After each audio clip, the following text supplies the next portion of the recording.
Hello everyone. आज का अपना सेकेंड एलिक्व है फिक्स डोज कॉम्बिनेशन। तो let's start.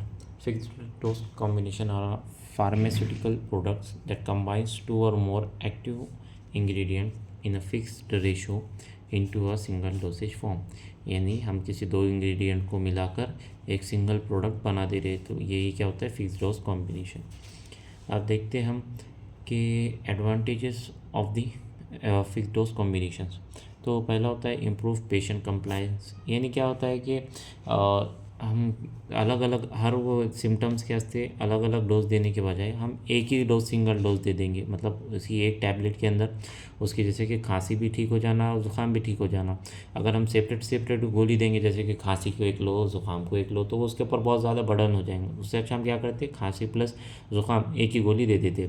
Improve patient compliance, decrease the pill burden leading to a better adherence to the prescribe therapy. अब जैसे देखिए, किसी पेशेंट को एक दिन कोई एक डिसीज़ है और उसको जो है दिन में 3 बार मेडिसिन लेना है, 3 बार मेडिसिन लेना है। तो इसके ऊपर कभी हो सकता है उन्हें सुबह में वो भूल जाए, या कभी इसको शाम में कोई प्रॉब्लम आ जाए तो वो नहीं ले। तो उसमें क्या होता है, उसकी जो प्रिस्क्राइब थ्योरी होती है उसके ऊपर जमना उसके लिए थोड़ा मुश्किल हो जाता है। लेकिन अगर हमने एक ही डिसीज़ के लिए अगर हमने एक ही गोली ली, एक ही गोली रखे, तो वो ईजीली ले सकता। तो इससे क्या हो जाता है, हमारा बर्डन कम हो जाता है पेशेंट के ऊपर।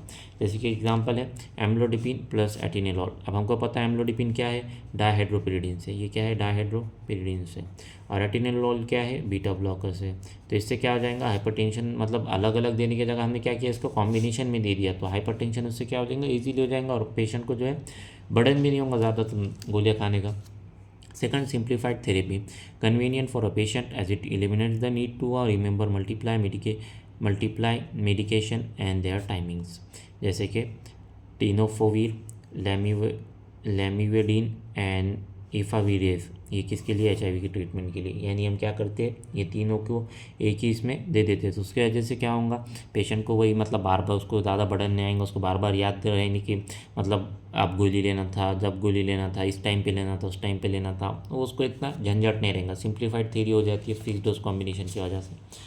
Then synergistic effect, combined drug with a complementary mechanism of action enhancing efficacy. यानी क्या, एक ड्रग जो है दूसरे ड्रग की एफिकेसी को बढ़ा देंगी। यानी सिनर्जिस्टिक इफेक्ट, यानी 1+1 कितना होगा, 3 हो जाएगा। ये हमने पिछले लेक्चर में भी देखा था कि इसमें जो है सिनर्जिस्टिक इफेक्ट में क्या हो जाता है, जैसे बैक्टीरियोस्टैटिक, अगर हमने इन दोनों को कंबाइन किया तो क्या हो जाता है, बैक्टीरियोसाइडल हो जाता है। तो वैसे सिनर्जिस्टिक इफेक्ट, एग्जांपल के तौर पर साल्ब्यूटामॉल प्लस इप्राट्रोपियम ब्रोमाइड, उससे क्या हो जाएगा, COPD अच्छा हो जाएगा। जिसकी वजह से क्या मतलब इसके इफिकेसी, मतलब साल्ब्यूटामॉल की क्या हो जाती है, इफिकेसी इन्हांस हो जाती है, जिसकी वजह से उसका सिनर्जिस्टिक इफेक्ट होता है।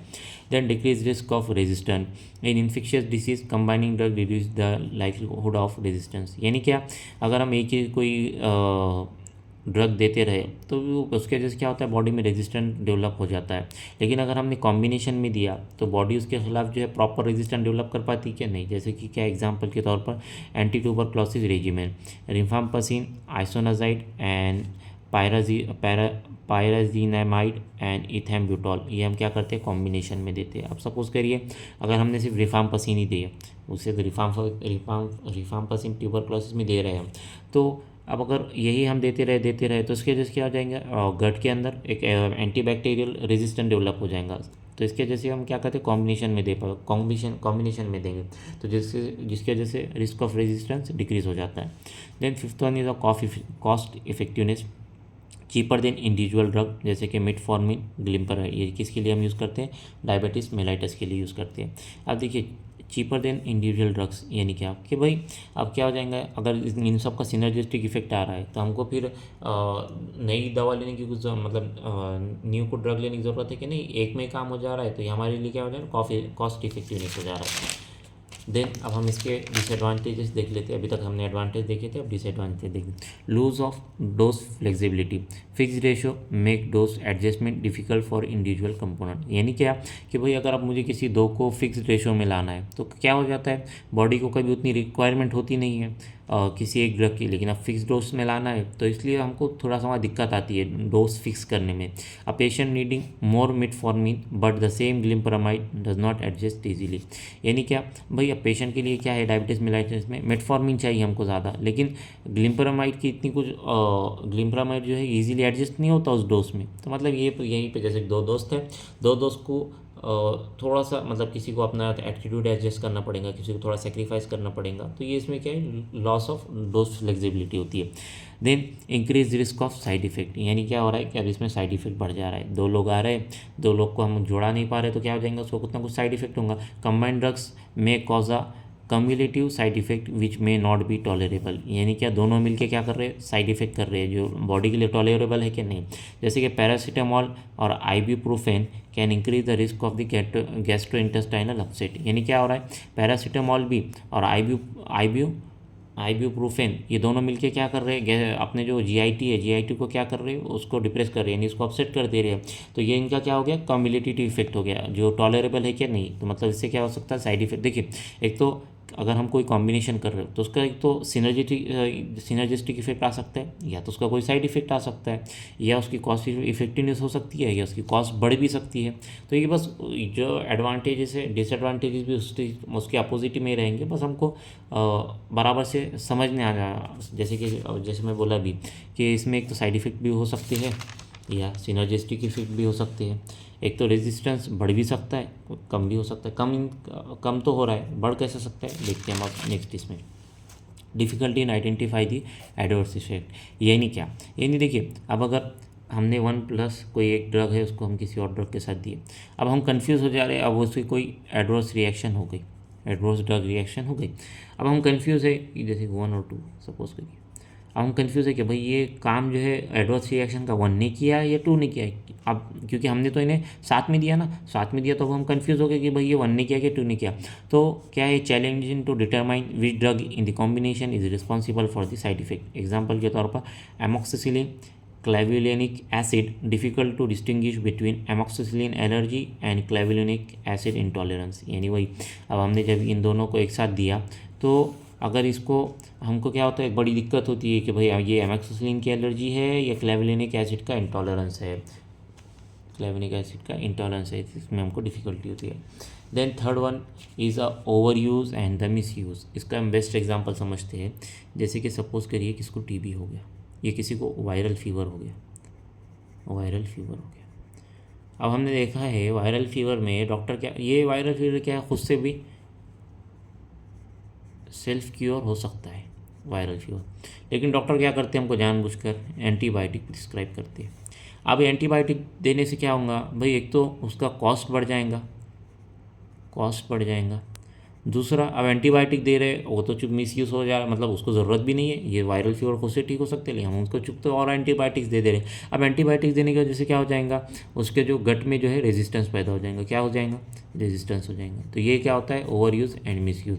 Poor regulation and irrational prescribing can lead to inappropriate use, जैसे कि ofloxacin ornidazole often use irrationally in diarrhoea cases, यानी कौन सा भी, जैसे कि डायरिया हुआ तो चुप तो भी ऑफ्लॉक्सासिन और ऑरिनाडाजोल खा रहे, मतलब ये हम कोई डॉक्टर प्रिस्क्राइब भी नहीं कर रहे। लोग क्या करते हैं, अच्छा ये गोली थी ना, इससे हमारा अच्छा हो गया ना, अब हम यही खाएंगे। जैसे बहुत से एग्जांपल्स में, अगर किसी को कॉन्स्टिपेशन हो रहा है तो वो क्या करेगा, अगर डॉक्टर ने उसको जैसे किसी विटामिन के या वो कुछ सप्लीमेंट दिया हो, उसकी विटामिन की गोली ली हो, तो क्या करें, जब भी उसे कुछ कॉन्स्टिपेशन होगा तो चुप मल्टीविटामिन की गोलियाँ खाएंगे, उसको ज़रूरत है कि उसकी नहीं, फिर भी वो चुप मल्टीविटामिन की गोलियाँ, यही होता है overuse and miss use.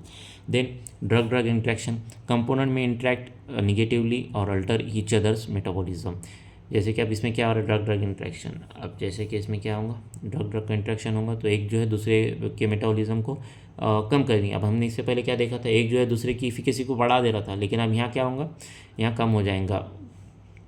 रिफाम्पासिन with isoniazid, rifampicin induces liver enzyme altering the isoniazid metabolism, यानी जब हमने रिफाम्पासिन को आइसोनाजाइड के साथ दिया तो रिफाम्पासिन क्या कर रहा है, इसके जो एंजाइम्स होते हैं लिवर एंजाइम्स को altering the iso enzyme metabolism, मतलब आइसोनाजाइड के मेटाबॉलिज्म को क्या कर दे रहा है, डिस्टर्ब कर दे रहा है।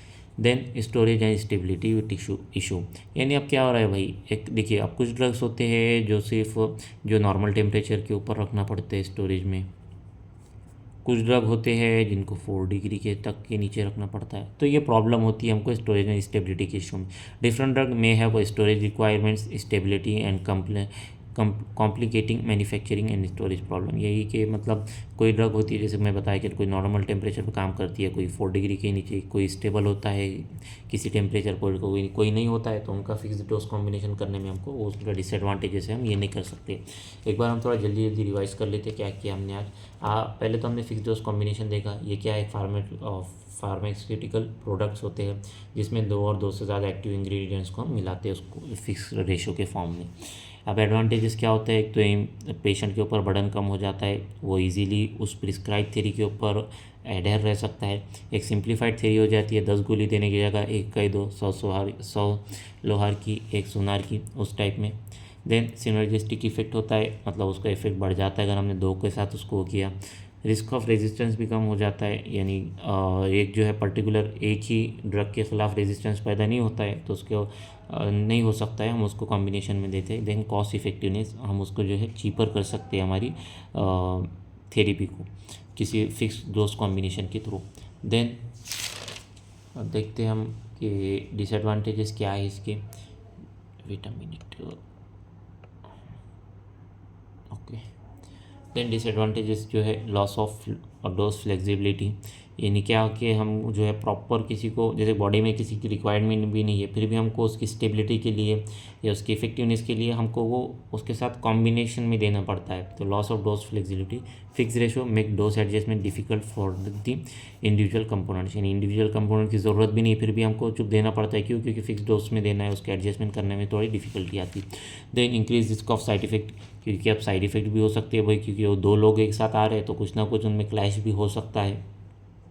देन अब अगर क्लैश हो गया तो उनका जो किसने क्लैश, मतलब किसने वो एडवर्स इफेक्ट किया, तो वो हमको पहचानने में दिक्कत आती है। उसका बेस्ट एग्जांपल है एमोक्सिसिलिन एंड क्लेविलिनिक एसिड को अगर हमने कंबाइन में दिया और उसे कोई एडवर्स रिएक्शन हो गई, तो हम डिस्टिंग्विश करने में बहुत डिफ़िकल्ट होता है, क्योंकि उसको एमोक्सिसिलिन की एलर्जी है या क्लेविलिनिक एसिड की इंटॉलरेंस है। ये हमारे लिए दिक्कत की बात होती है। Then overuse and misuse, यानी लोग चुप तो भी कुछ भी हो रहा तो वो खा ले रहे, एंटीबायोटिक्स की ज़रूरत भी नहीं, तब भी डॉक्टर प्रिस्क्राइब कर रहा है एंटीबायोटिक्स। ये जो है इसका over use and miss use है। ड्रग ड्रग इंट्रैक्शन, अब ड्रग ड्रग इंट्रैक्शन में क्या होता है, एग्जांपल से याद रखिए, रिफाम्पासिन जो है आइसोनाजाइड के मेटाबॉलिज्म को क्या कर रहा है, अल्टर कर दे रहा है, मतलब डिस्टर्ब कर दे रहा है रिफाम्पासिन। क्यों? क्योंकि हमने इसको ड्रग के साथ, मतलब ये ड्रग ने इसके ड्रग के मेटाबॉलिज्म को क्या कर दिया, डिक्रीज़ कर दिया। Then storage and stability issue, यानी कुछ ड्रग्स होते हैं जो नॉर्मल टेम्परेचर पे या कुछ और कंडीशन के ऊपर काम करते हैं लेकिन कुछ नहीं कर पाते, तो उनका कॉम्बिनेशन भी होना मतलब नामुमकिन हो जाता है। सो आई होप आपको समझा होगा। Thank you.